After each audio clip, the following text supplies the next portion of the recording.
Here's my preview of the Baylor at Iowa State football game. And Monterey Baldwin will be for sure play against Iowa State. We just don't know about Ben Sims as of right now when I'm recording this. So, and Iowa State has not faced a competent offense up to this point. Because no offense, I was bad on offense. And the other two opponents in Southeast Missouri and Ohio, they don't have a good offense. So keep in mind their defensive numbers could be skewed. Could be. So, like I said, of course, offensively you gotta keep an eye. On like Hunter Deckers at quarterback. He's a lefty, 6'3", 206 pounds as a quarterback, sophomore. 78 completions out of 105 attempts for 745 yards, with 8 touchdowns and 3 interceptions. 2 of those came against Iowa. And he had 18 rushing attempts up to this point for 24 yards with 1 touchdown. So, and the long was 10 yards.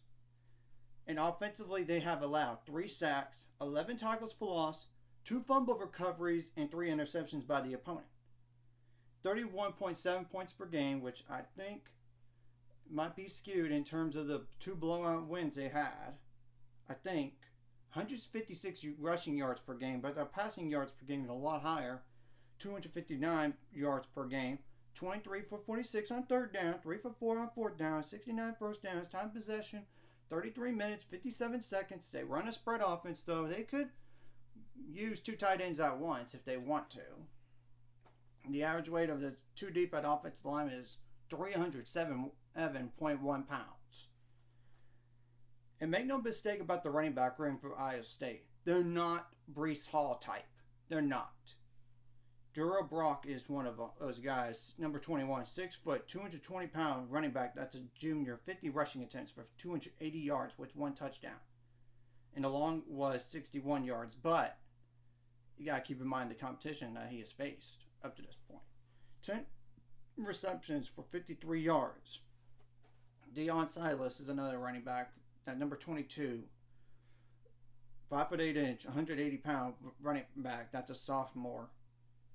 16 rushing attempts for 75 yards with 2 touchdowns. Eli Sanders is another guy, number 26, 6 foot, 200 pound running back. That's a freshman. 19 rushing attempts for 62 yards and 3 receptions for 17 yards. Obviously, the best wide receiver is Xavier Hutchinson because he has had 28 receptions for 347 yards with 5 touchdowns. He's 6'3", 205 pounds at wide receiver. That's a senior, number 8. The second leading receiver in terms of yards is Shawn Shaw Jr., number 2.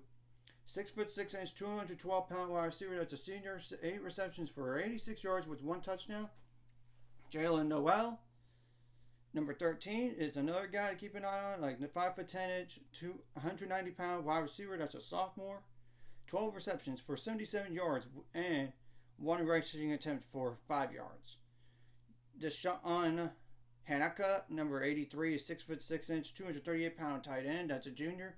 4 receptions for 54 yards with 2 touchdowns. So as you can tell, that's most of their touchdown guys. And I put the stats in the description below so y'all could see it as well. But keep in mind, and they do have one guy that might not be available for them on offense, and it's their projected starter or right tackle in Jake Remsburg. With a knee injury, he's questionable. And granted, I didn't go over one of the other guys at running back, questionable with his knee, and that's with his leg. That's Cardavius Norton, number 5, 5'11", 212 pound running back. That's a freshman. 3 rushing attempts for 21 yards. So we don't know about that. Now defensively, 5 sacks on the year, 14 tackles for loss, 5 interceptions, and 3 fumble recoveries. They have allowed 9 points per game. But you got to keep in mind, on their competition. They have not faced a good offense or an offense that has at least decent or something like, like a shot, like competent or good. So 60 yards rushing yards allowed per game, 174 passing yards allowed per game, 26 minutes 3 seconds time possession allowed, 10 for 39 on third down for the opponent, 2 for 5 on fourth down, 26 first downs allowed. They run like a 3-3-5, though they could shift it to 4-2-5. The average weight on the defensive line is 283.88 pounds. Of course, 2 deep at defensive end is 252.25 pounds, and the average weight for the defensive tackle / nose tackle, a 2/3 deep, 309.2 pounds. Some guys to keep an eye on are like Orion Vance, obviously, number 34, 6'1", 255-pound linebacker. That's a senior, 14 tackles, 2 tackles for loss, 1 quarterback hurry, and 2 forced fumbles. Colby Reeder, number 4, 6'4", 242-pound linebacker. That's a senior, 12 tackles, 1 tackle for loss, 2 interceptions, 2 pass breakups, and 5 quarterback hurries. Miles Purchase, number 5, 5'11", 192-pound defensive back. That's a sophomore, 10 tackles, and 2 pass breakups. Though granted, I did put in parentheses the solo so y'all could see it. Gary Vaughn, number 32, 5'11", 231-pound linebacker. That's a senior, 10 tackles, 1 tackle for loss, 1 sack, 2 quarterback hurries, and 1 forced fumble. Miles Mendez-Zune, number 6, 6'4", 220-pound linebacker. That's a freshman, 9 tackles, 1.5 tackles for loss, 1 sack, 1 quarterback hurry, and 1 forced fumble. Anthony Johnson Jr., number 1, is another guy. Keep an eye on he's number 1, by the way.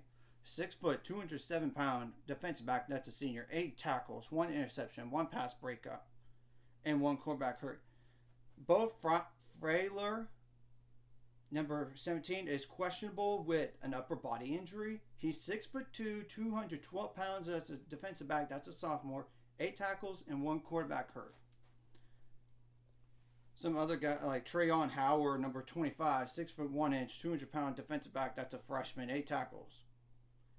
TJ Tampa is another guy, 6'2", 285-pound defensive back. That's a junior. 7 tackles, 1 tackle for loss, and 2 pass breakups. Jeremiah Cooper, 6 foot, 178-pound defensive back. That's a freshman. 6 tackles, 1 pass breakup. Granted, they do use Carson Marshall at linebacker, number 46, 6'2", 215 pounds at linebacker. 8 tackles, 0.5 tackles for loss. Now, I'm going to go over some guys at like defensive line from here on out. J.R.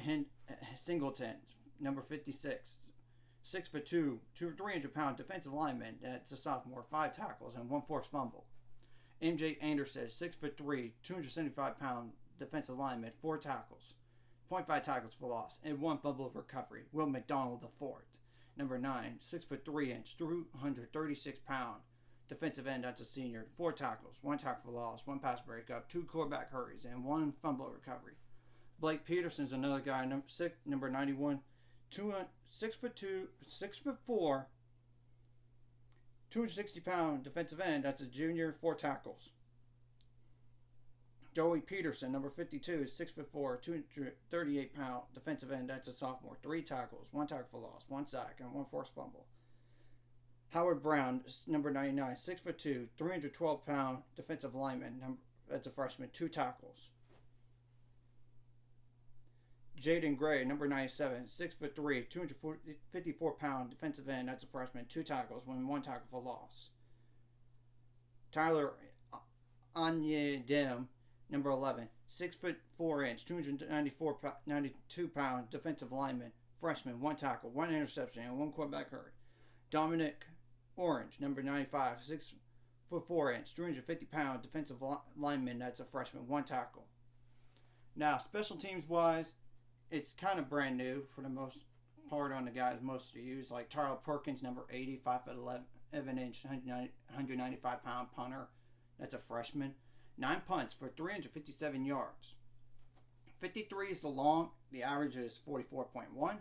4 of those landed inside the 20-yard line, while 4 went further than 50 yards. And Jace Gilbert, number 20, 5'10" 200-pound kicker.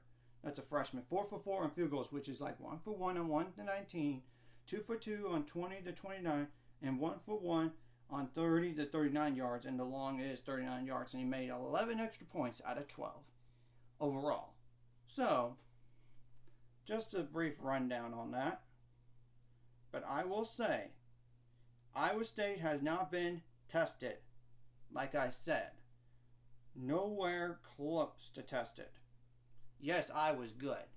But how good is their offense?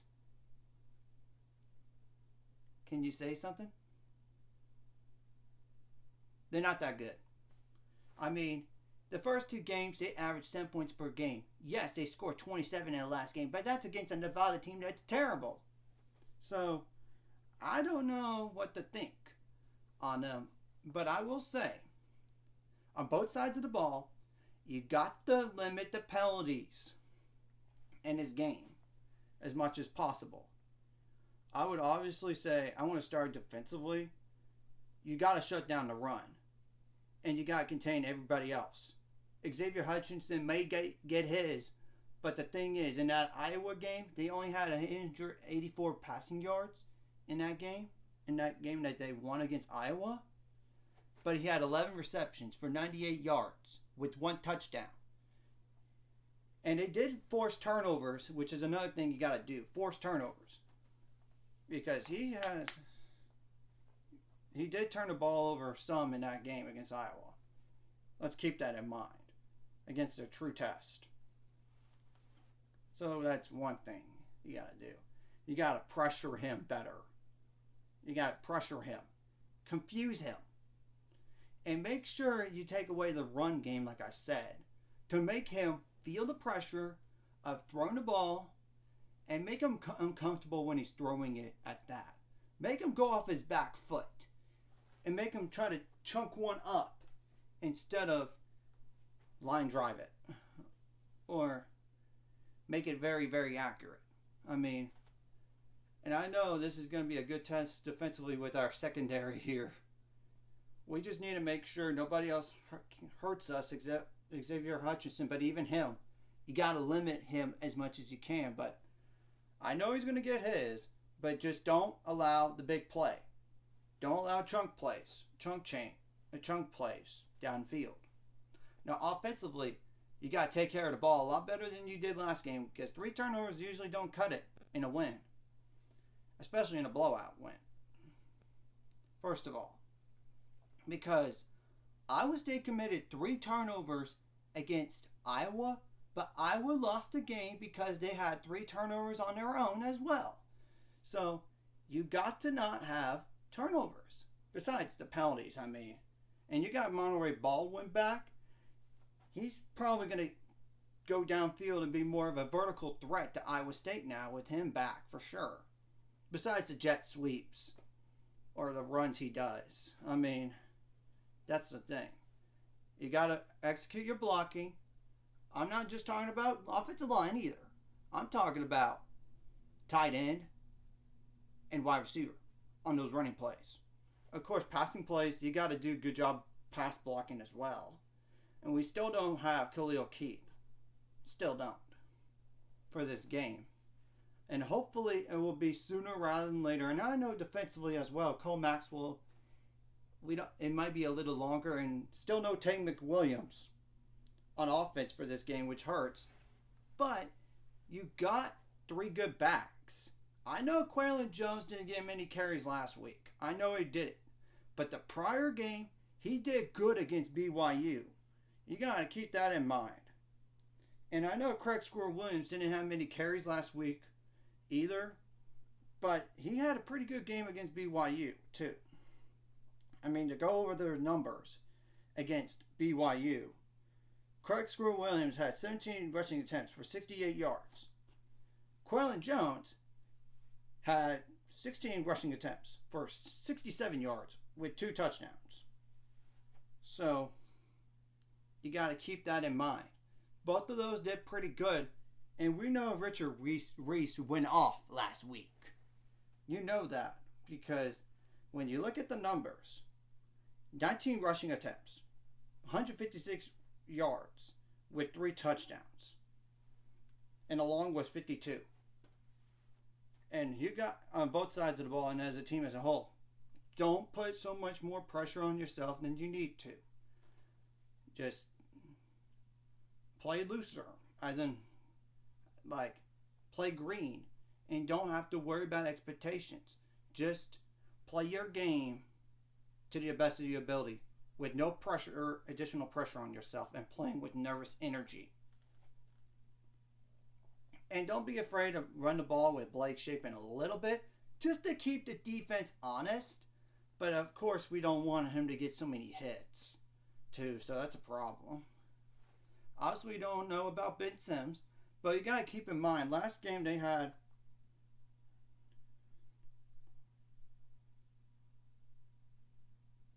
11 guys catching a pass last week.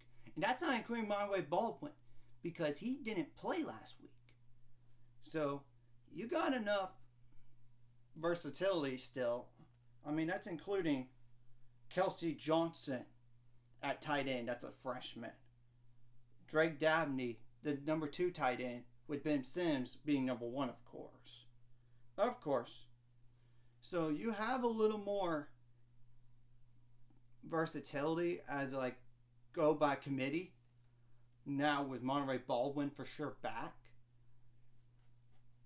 And let's just find a way to win this game because it's important to start 1-0 in the Big 12 and get a good start to the year. Let's just go out and play green, like David Randa says. In terms of like, don't play yellow or red, like in what he says in those press conferences. And I know they want to play better on the road this time than compared to that BYU game. And I think they're going to be better. It's just how much better. I hope it's a lot better. Because 15 penalties in a game is ridiculous. Or 14. And they did a pretty good job of that last week. Keep in mind, they only have 5 penalties. So, and if you're gonna, don't commit a penalty on 3rd down and 4th down, especially on defense, of course, like a personal foul, roughing the passer, or personal foul, targeting, or pass interference. Of course, holding is hard on offense, and same goes for personal foul, chop block, or even a block in the back. And please don't fumble the ball this week. We had 2 fumbles last week, and I'm pretty sure Blake Shapen would have not thrown the pick if it wasn't 4th down, because probably normally he would throw it away or take off and run, and neither was an option, so he had to force something. So let's just keep that in mind.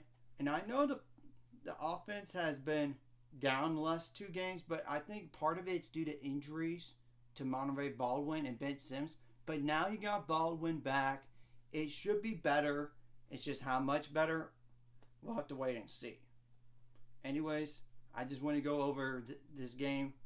It's not like over Iowa State. And of course, make every extra point possible and try to make every field goal. As if you take some field goals in this game, and I know Iowa State will blitz at times. They will. And they want to be like that 2019 team in terms of their run defense. I mean, like blitzing wise. But they do drop 8, so on passing situations. So there's underneath. You just gotta go out and execute and catch passes. Anyways, if you like this content, hit the like and subscribe button. And I'll see you guys later. Let's get into 400 subscribers and more by the end of this year.